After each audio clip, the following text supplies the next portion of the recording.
All right, so here's the deal. I mean, you're a Today Show host, chief legal correspondent. You fill in on nightly news all the time. Mom, wife, author of New York Times bestselling book, hosting NBC's coverage of the Olympic ceremonies. Now Jeopardy host. I mean, what's Hoda doing?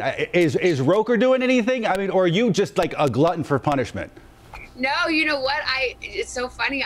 And doing Jeopardy was really intimidating. You know, I was scared to do it, but it was so iconic and I was so honored to be asked that I thought, I've got to go for this. I got to just push my fears aside and just do it. But I had to learn a bunch of new skills, and it's like a crash course. It's like Jeopardy boot camp.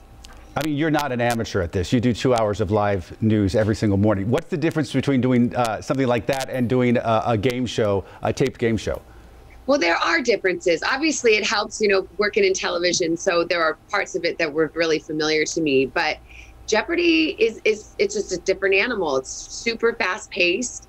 You know, you feel a lot of the responsibility that you have to keep the game going, and the game has to unfold quickly. And you know, I was afraid I'd like blurt out an answer and then they'd have to throw the whole game away. It's just like the contestants' dreams are over, and you know, like the writers have been working on it for 3 months. So you know, you have to keep it going. It's super fast paced, and there's not a lot of room for error.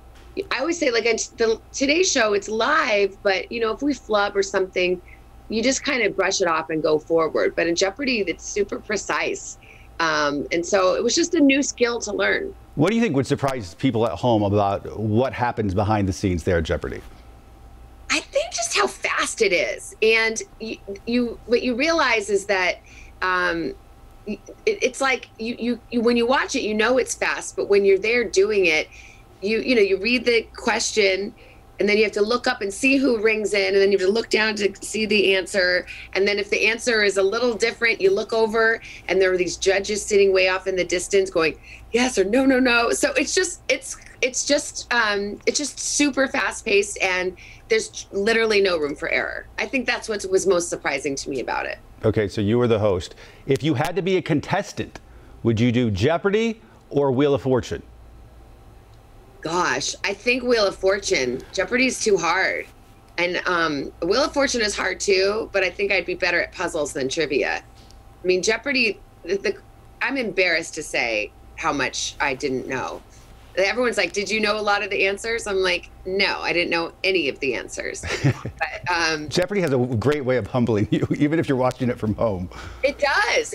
And it's so clever. I mean, these folks who produce and write Jeopardy are absolutely brilliant. And I love the way they write their clues because they're clever, but it's so compact. Everything, it has to be so tight, it has to fit in that little box. It's kind of a feat. Olympics, a little more than a month away. What are you looking forward to the most? I just hope the athletes get to have their moment. You know, this is the world coming together for the first time since the pandemic. I think that's going to be really meaningful. I get to host the opening ceremony this year, which I haven't done in all my years in NBC. I've never had a chance to do that. And so I'm really excited to see that in person. I've never been to an opening ceremony, so this is really exciting. And I think, I think the competition is going to be great. The athletes have been working so hard to get here. And of course, I'm looking forward to tennis. Because the one time I won't be rooting for USA will be when I'm rooting for my Roger Federer. He's supposed to be in it. I mean, I'll root for the American athletes, but secretly root for Raj. Final question. My partner Brad and I are getting married this fall. You and Mike Feldman have been married for some time now. Your advice for a happy marriage? Oh my gosh. I was just about to make a terrible joke. I was going to say earplugs because my husband snores. But hey. I think laughter.